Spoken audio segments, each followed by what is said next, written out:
Hello and welcome to another episode of For the Love of Sports. My name is Michael Rasile, and this is a show where I get to have conversations with people in the sports, business, intersection, industry. Very excited about it. And today I have Rob Bouw. He is the director of sales at FITLIGHT. Rob, how you doing today, man? I'm good. How are you? It's a good day to be alive, man. It's a good day to be alive, but aren't all of them. So yeah, Rob, very excited to get to talk about FitLight, what you do, how you're selling. Maybe you can pitch us live on the air. I think that might be a little fun too. But I'd love to. the first question I have for everybody For the Love of Sports is, why do you love sports so much? Wow, that's nobody ever asked me that. I guess it brings people together, especially in times like this. I have to say, all nationalities, all races, men, women, they all get together and be active. So it makes you healthy. It's interesting and engaging to watch, and I love it. Yeah, I mean the community aspect of sports, right? It's always very interesting to me, Yeah. right? Like as I told you before we got on, I'm now a soccer fan. Putting money on it, which I think makes me a little bit more of a soccer fan, right? Because I'm actually winning too, so that's always nice. But Oh, it's then we just should talk outside the. don't worry, I get my information from some All good right, all people, right, so all it's right. not on me. I promise you that. I get my information from good people, but it's just always very interesting to me, to see that community aspect, and it's so weird, watching these games without fans.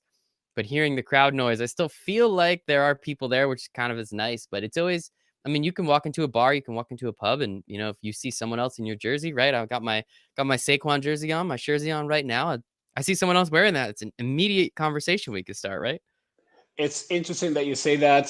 So I'm from the Netherlands. So my team is right there behind me. And wherever I go, and the minute I see one of the last 20 seasons of Jersey, you feel a connection. And in the Netherlands, we always say that if you know the other guy, if you never met him, but if you know he's a fan of your team, you know that you have a connection, and you know that you'll never fool each other. Hmm. So also business wise, it's interesting. The minute you meet people from the same team, you're like, okay, we're good. That's it. I love it. That's too fun. And for everybody just listening, who is your team? Feyenoord Rotterdam Okay. soccer. Yep. Very nice. I love it, man. And yeah, very excited. I know, I think actually now that, yeah, there was a couple soccer teams, FC club, soccer football clubs, there we go, on the list that I was looking at before. So we'll talk about that in a little bit. But as you said, from the Netherlands, you're moving here stateside. I mean, what was it a move for the company? Was it a move for the industry? Was it a move to come to the United States? Like, what was the reasoning behind wanting to accept a job over here? Move, I mean, Miami of all places, it could get worse, right? But accepting that position and moving your life, part of the way across the world. I've always been somebody that just dives into the deep. Whenever an opportunity presents itself, I'll take it if it's good for me. I didn't have anything to leave behind other than friends and family, and which I very much love, but I can still interact with them, obviously. But I always wanted to move to a different, sorry, to a different city within the Netherlands, and then this came along, and then I visited Miami for vacation. I don't like the winters back home. Yeah, I think that That was says it easy. all. It's Yep. it's it's unbelievable. Miami is a very growing city. I completely changed my mind about Miami. What the perspective I had from it compared to now.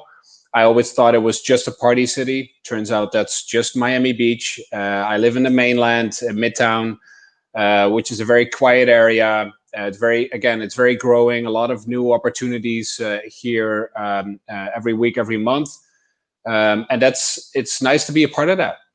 That is awesome. Yeah, I mean, Yeah, I've personally never been to Miami. My girlfriend's been. She said she absolutely loved it. The summers there get a little hot, but I'd rather a true. couple months of really hot and then the rest of the year really comfortable than, I mean, up here in the Northeast, it's already getting 90 degrees, which I'm cool with. That's fine. But in the winter, I don't like the 10s and the 15s, man. That's not for me.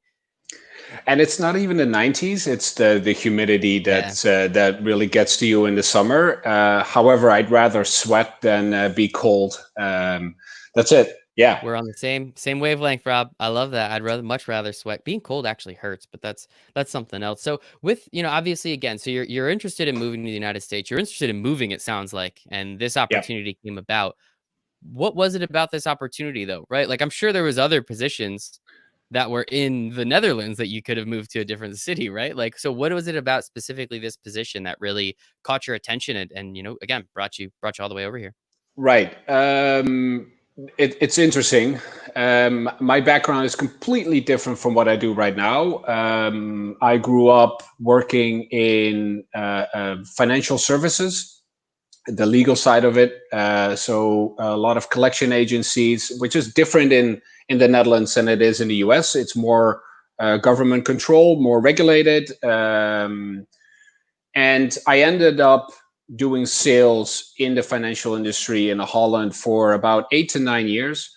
And then obviously I've always been a fan of sports. I've always been a fan of technology. I'm a gadget guy.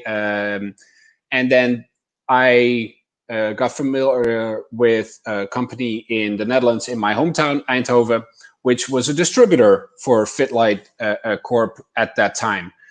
So we started talking, this and that. So I got more familiar with the product. I'd never heard of it, even though it turned out it was already pretty big especially in Europe, especially in soccer, which I thought was interesting. And then I saw that FitLight Corporation, which is a Canadian company, was opening their US office in Miami. They were looking for a director of sales, somebody that also could manage the distributors in Europe, speak a little bit of French, speak a little bit of German. Obviously, I speak Dutch. So that really was a good fit.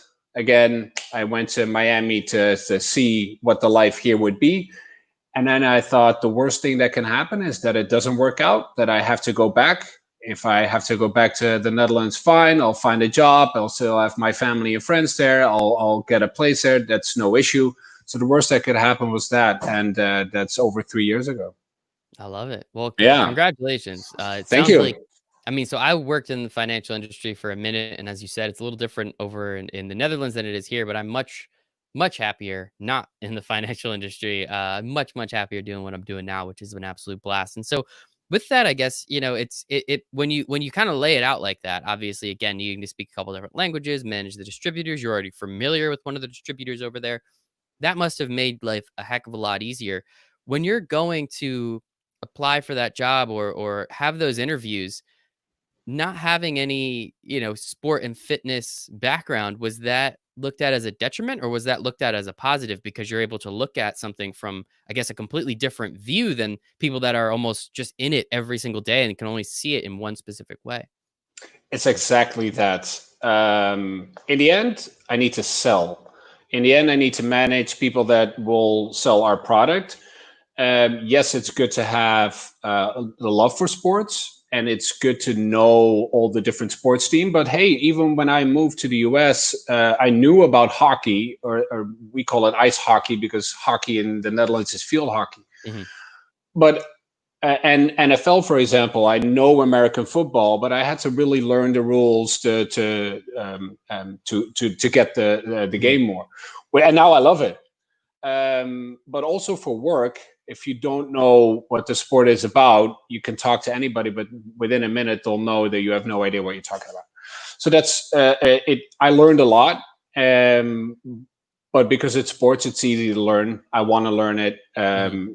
and yeah, if it makes you watch a lot of extra games, then hey, if that's the worst, then If that's the worst thing that you have to do is watch more sports, man, you have a pretty sweet job. So I let's know. talk about that a little bit. What exactly is FitLight? So FitLight is a react, or we manufacture and sell a reaction training system based on LED lights, RGB colors, and a tablet. With the tablet, you program the lights. Each light has a programmable impact and proximity sensor.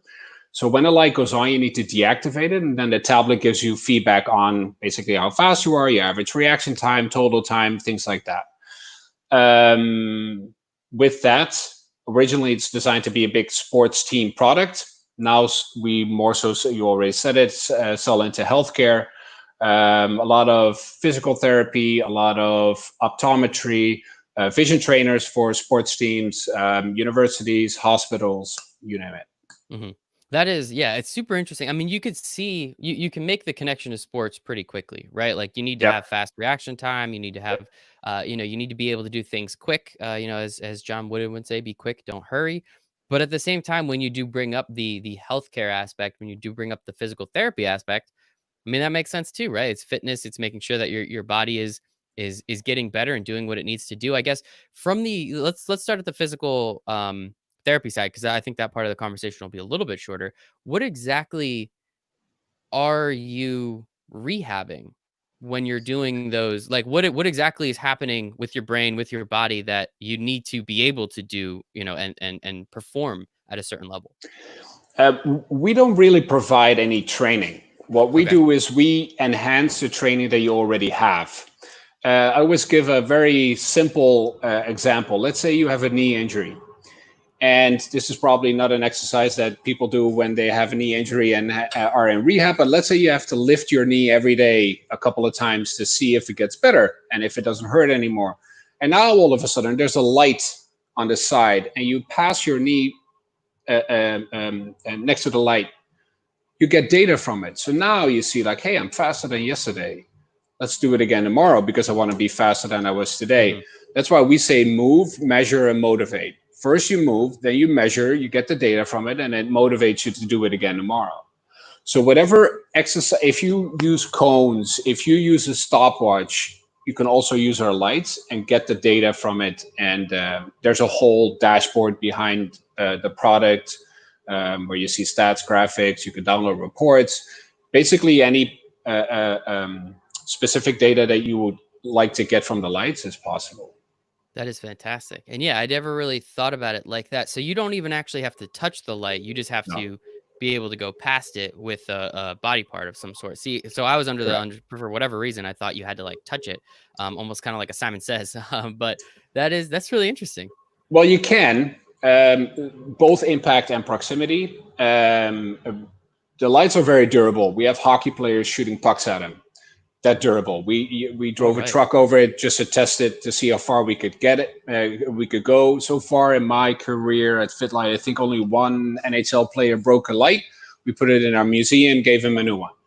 But the proximity sensor is very important because if you have a light and if you touch it, at that very moment you're standing still.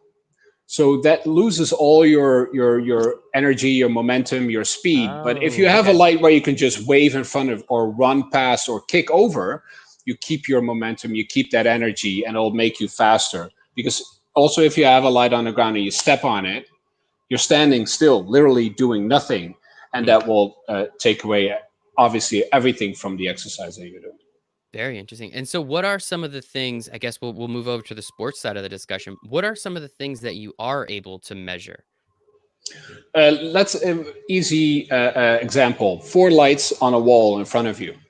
Um, left top, right top, left bottom, right bottom, left bottom, left foot, right foot, left hand, right hand. So whenever a light goes on, you have to deactivate it, whether it's touching or going past it. And then you can see, hey, I'm faster with my right hand on the right top than with my left hand. But now we're gonna next level, different colors. So green means left hand, red means right hand. So it could be that it's on the left top. I have to reach with my right hand. So now you can see on that specific light, I'm faster than on that light. But Mhm. with that combined with that specific color, I'm slower. And then you can see like, okay, so if I have to reach, I'm having a hard time doing that. So now next time I'm going to focus more on that specific movement if I want to. And then you Mhm. can really see if you're having special quadrants where you're slower or faster, and then focus on that the next time. Especially, let's say, give the example for soccer: left foot, right foot. A lefty is more likely to be slower with their right foot, and obviously, it's easier to train that. Mhm. So really, so the product, what it does is it helps you understand where you can improve, and then allows you to have the data behind it to see how much you are improving over time. Correct. That's correct. Nice. I think I got it. All right, good stuff. That's really interesting. And so with that, I know you had and I'm sure it did really well. There was a video that was sent to me. I think you sent it. Alex might have sent it. Shout out to Alex for putting us in contact. Great guy. I also Yep. interviewed him a few episodes back. So if anyone out there is listening, Alex on 90, I can't remember exactly what episode he is, but he's awesome. So with that, there was an awesome video that you guys had. Steph Curry was involved with. When something like that went out, how big was that for you and the company? So it was before I joined FITLIGHT. Ah, okay. However, That's why it's they needed you though, right? They had so much influx of, they needed so many more I love it, man. well, originally it's a European product designed by a former Danish handball goalie who's still involved in the company, and because he designed the original product, it was very famous in Europe, mainly in soccer. So all the big teams in the big leagues started using our system, but on the download, nobody wanted the rest to know that they were using it, even though FitLight knew they were already using it. Anyways, and then at one point, Steph Curry and his personal trainers picked it up and started using it. And then out of the blue, posted a video. I think it was Bleacher Report picked it up, ESPN picked it up, and then it went viral. Well, viral within the sports industry, it went viral, and from that a moment on, it was sky high, and more teams in the NBA started to pick it up. More teams in MLB, NHL, NFL, and now also the MLS. So yeah, that's obviously that's great that somebody like Steph Curry sees the value of the product, and especially in the prime of his career. Yeah, yeah, yeah. I mean, obviously, he's one of the most well-known basketball players, if not, athletes around the planet. I think, and it's very well deserved too. The dude's incredible. So, I guess with that, like, let's use him as an example. We talked about soccer a little bit, hockey. You can shoot pucks at it. For basketball, right? Like, so, what exactly have you seen basketball players try and measure with something like this? And again, you kind of gave the example of the lights, but what are some of the other things, and how can this start to affect his shooting? How can this start to affect his dribbling, his handling by practicing something like this, understanding what he can get better at, and then training for it? I wouldn't necessarily say that it will improve his shooting, but it will improve his handling. So that's Okay. very interesting. The video that you're talking about is him just dribbling with, I think it's 4 lights in front of him, 2 on each pole. Whenever a light goes on, he dribbles and he deactivates it with whatever hand is free at that moment. So what he's doing is he's dribbling, which is an exercise he probably does every day. And now all of a sudden you're adding these elements that you have to do at the same time. So you're doing 2, 3, 4 things at the same time. At Mhm. first, it's just a light. And then again, then next level is going to be a color. So you have to do it with a specific hand. So you have to think first, then act. Think first, decide, and then act. Mhm. So you're doing all these things at the same time, which makes your brain able to process all the information that you're getting faster than your opponent. Because in a game, you have your teammates, you have your opponent, you have the refs, you have the crowd, you have your coach shouting at you. So all that information, if you're able to process that faster than your opponent, then you have that split second advantage, and it's easier for you to play the game. Mhm. I love it. Yeah, I mean, it makes sense. Again, it's pretty straightforward how you've been able to help so many of these athletes. I think it's kind of funny some of those football clubs didn't want anybody else to know that they were using it. But I mean, just I wrote down, I think, yeah, Man United uses it, so they're nice and upfront about it too. So there you go. There's a pretty solid team right there. And so I guess so you bring up the brain aspect of it, and looking on the website, neurocognitive training is a mouthful, but it's also there. So I guess, like, what exactly does that mean? And what are some other examples outside of that Steph Curry one that you've seen, maybe in hockey or football or baseball, where something like this really does start to help and really does start to improve that brain to, hand or brain to foot connectivity? And that's why it's also interesting to work here in the US. I think vision training is the fastest growing part of sports in in the US, but Mhm. maybe in the world, but especially in the US. So vision training, what exactly do you mean by that? So let's say baseball. If you're the minute the pitcher throws a ball, you have less than the blink of an eye to hit the ball to Mhm. decide if it's going to be a curveball or fastball.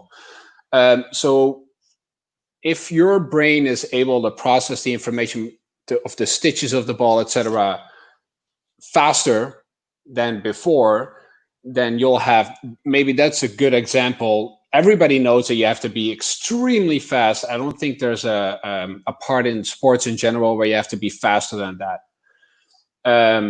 So if you're able to see and process the information faster that you see, Mhm. then you'll be able to make that decision faster too.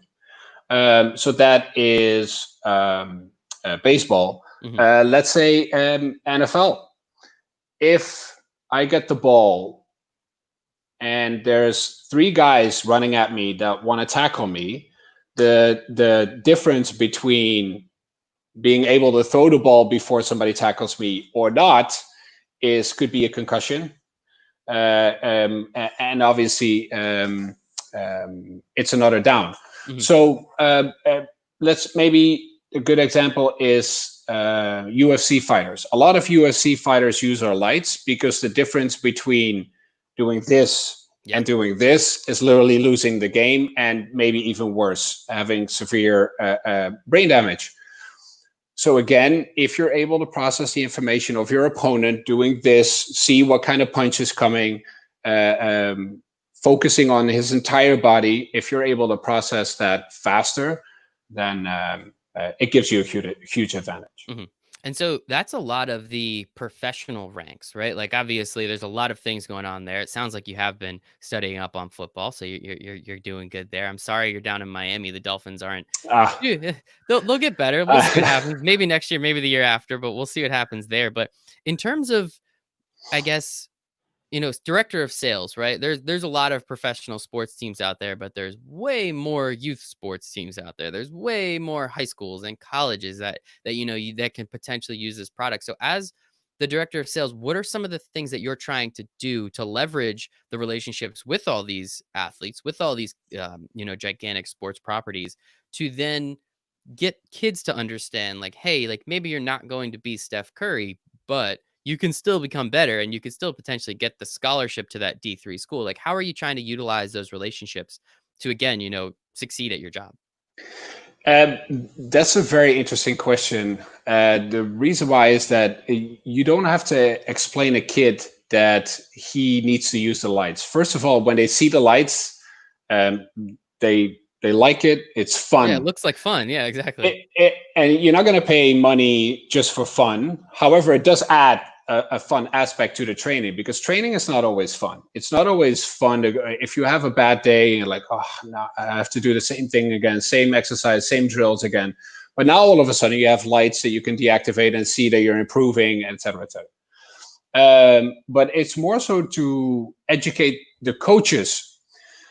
Um, and especially in soccer, where I think in Europe they're still very old-fashioned. Hmm. There's a lot of old-fashioned coaches that just walk around with pen and paper and like, oh, you have to do this, and you walk over there and then see that and pass. Blah, blah.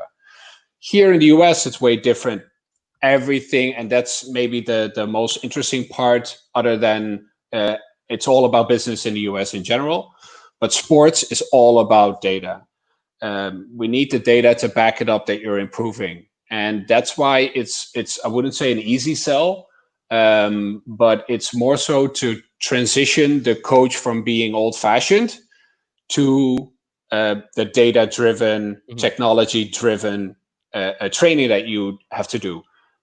The professional sports teams are all about that, but the lower you get, the less money that is involved, the less need there is to have technology to help you.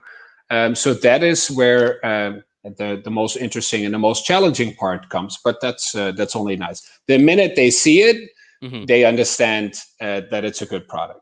Yeah, I'm sure being able to actually check out and see what the product does. As you said, you're not going to spend money on just fun, but if you can then get all that information, get that data, and be able to utilize it, that is where the money is made, right? For the coach, because the coach wants to keep his job, especially if we're talking about, college level and above. In terms of, we talked about baseball a little bit. I wouldn't mind going back there for a second. With that being said, I mean, with so much data in baseball, is that the easiest sport, for lack of a better term, to get this in front of and get people to understand? Like being able to say, hey, like we're going to back up all of the information. You're going to see all of the data, and not only just see the data, but see where you're improving and understand how you can improve that number even more. I would say no. Really? Yeah, and the reason why is that the the why you would need our lights for baseball is so much smaller than, for example, basketball. You can or football, because in baseball it's not as important that you run a certain way, or Mhm. you're very agile.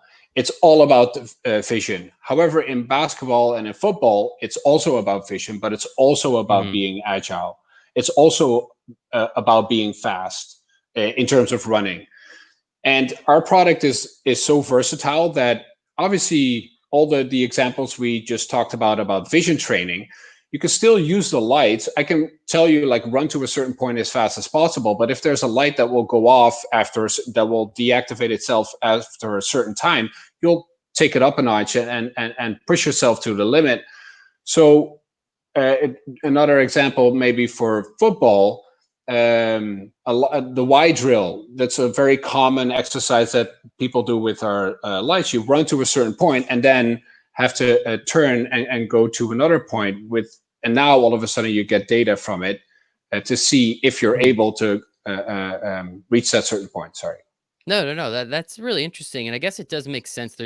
It can be very useful in baseball, as you've said, with the vision training and needing to see, as you said, the having to getting to see the pitch, react, like figure out, have your brain process what it thinks it is, and might be right, might be wrong, and then being able to react to it in, that very, very split second is the most important thing, and probably, as you said, one of the fastest things that you have to do. But in terms of all these other sports, there's other uses and other possibilities for the light, which makes more sense, I guess, in terms of how people can utilize the product moving forward, which I think is great. And so with going back to rehab, I guess, so we were talking about rehab almost like in terms of like normal people stuff. What about with some of these professional sports teams?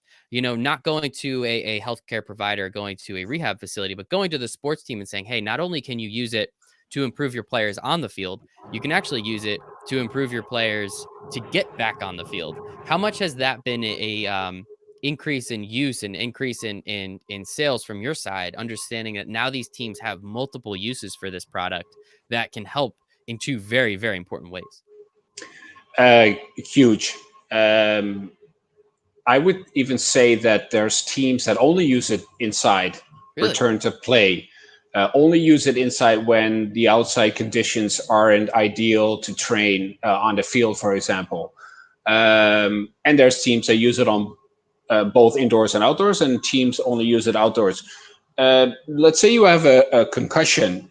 It's you have a couple of lights in front of you on a wall, and the lights will go on, but it's for a split second, and you have to say, okay, what light was red? That light, which light? Just because each light has two Hmm. rings of LED lights, so you can say, okay, which light just had the outer ring on, and you can make it as hard as you want, and it gives the coaches or the medical staff an idea on where somebody is within the process of. It will never replace the entire Hmm.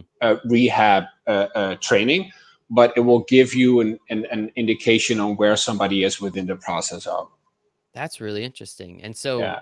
what like does that? So again, it measures it, but then does that give somebody the opportunity to say, okay, we know where they are.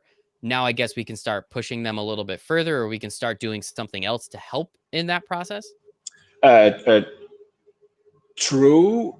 in terms we will never say that, oh, if this is your reaction time, then you're good to go Mhm. and Well, to of the course, next step yeah, or return the play, because that's it's not about subjective. Yeah, that's not up to us. yeah.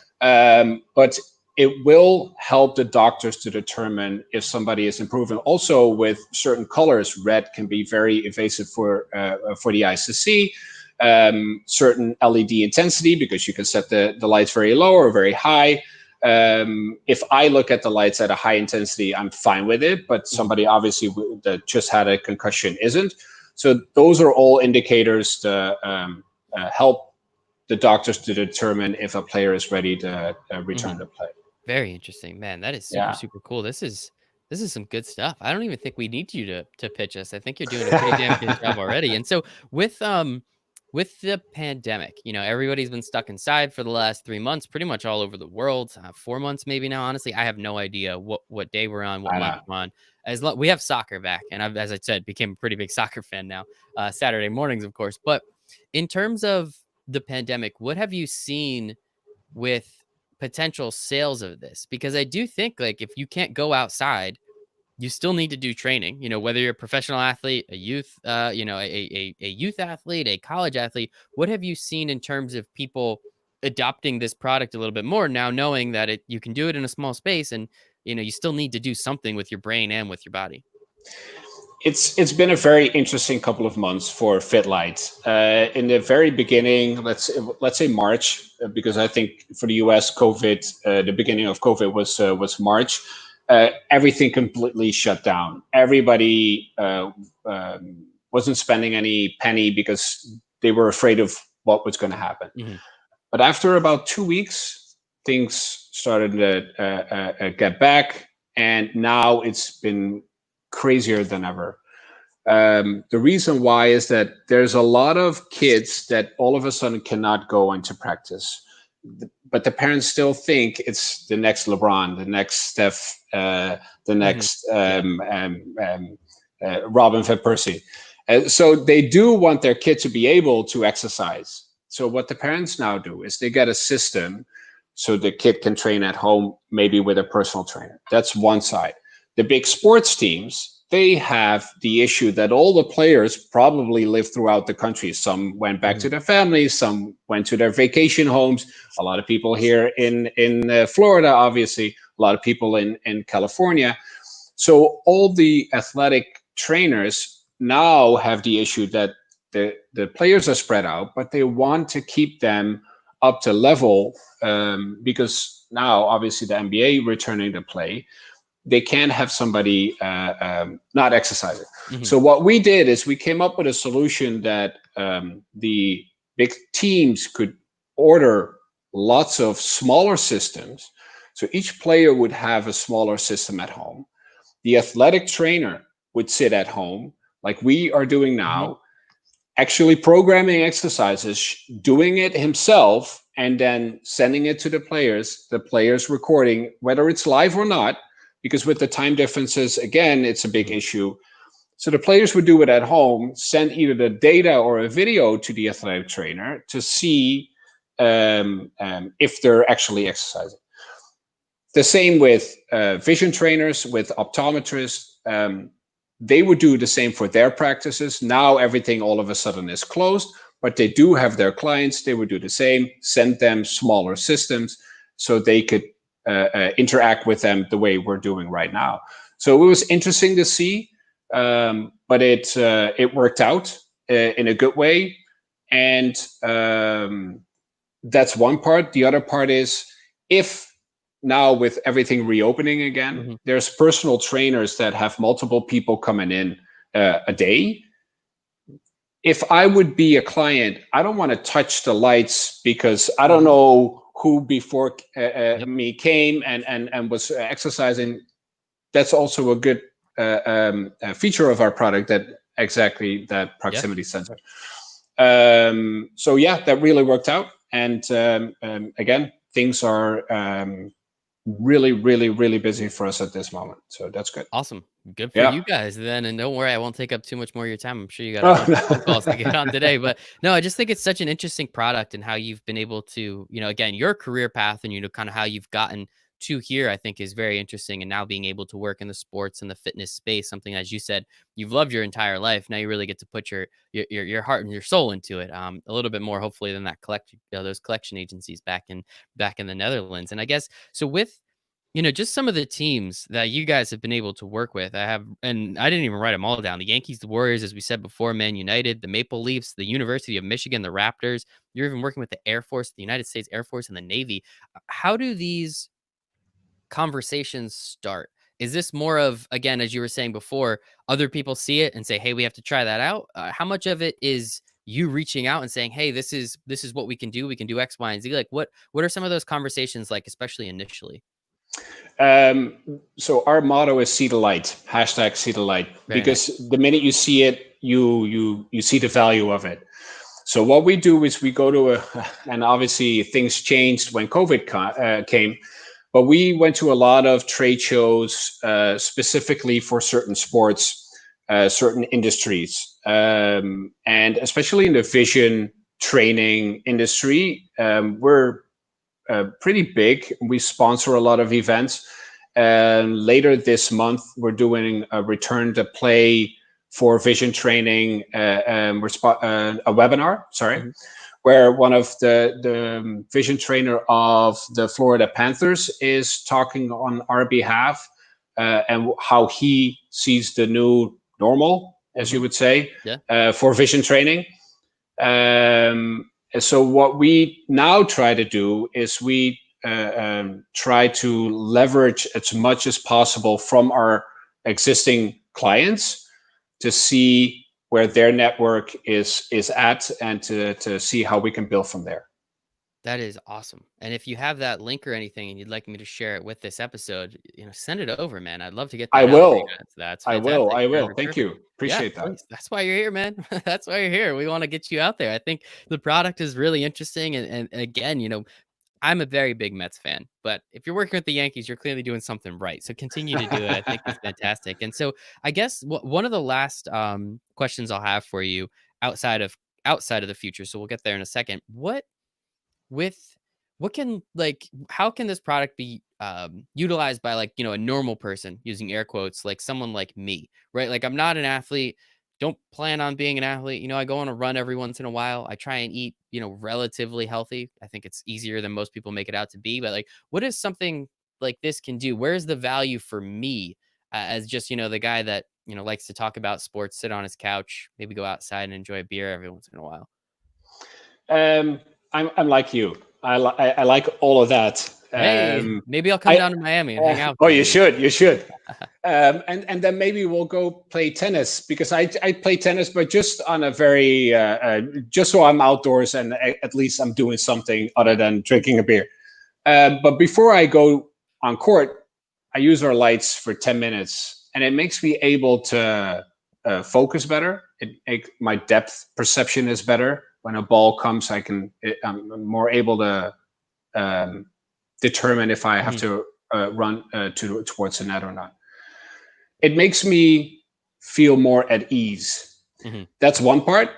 If you're doing a simple exercise at home, planking, everybody hates planking, even though it's a good exercise. But if there's two lights in front of you and the light goes on, you're just focusing on the lights and you're not even realizing that you're actually exercising. So it really does add fun to home exercise, home Mhm. training. Yeah, that's it. I love it. Yeah, I actually do a plank every single day, and I have for, I Wow. think, the last, like, 450 days, I think.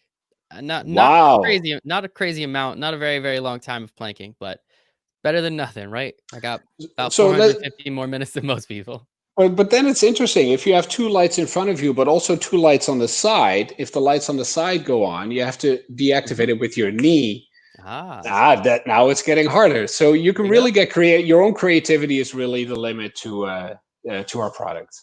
I love it. That's good stuff, man. And I guess so what's the future hold, right? Like, I mean, the product is really interesting, but it's in the technology space, which means we're always looking to improve. We're always looking to do new things and better. Like, I don't know if you can tell us, or what you can tell us, but what are some of the things that you guys are looking to do and accomplish in the future, specifically from the product side, and improving upon that? And the lights will probably more or less stay the same, hardware wise, Mhm. because the most durable lights out there. Software wise, we keep developing our product. We just launched a big software update that's mainly focusing on neurocognitive training, Mhm. with all these different exercises to train your brain. Also, fun exercise to do for kids that they don't even realize that they're training their brain. So it will really be on the software side where the future is, and eventually a big fitness setup is something that will come for within our company in Mhm. terms of group fitness. It's more so now an individual product where you can train still up to 4 people and still get individual data.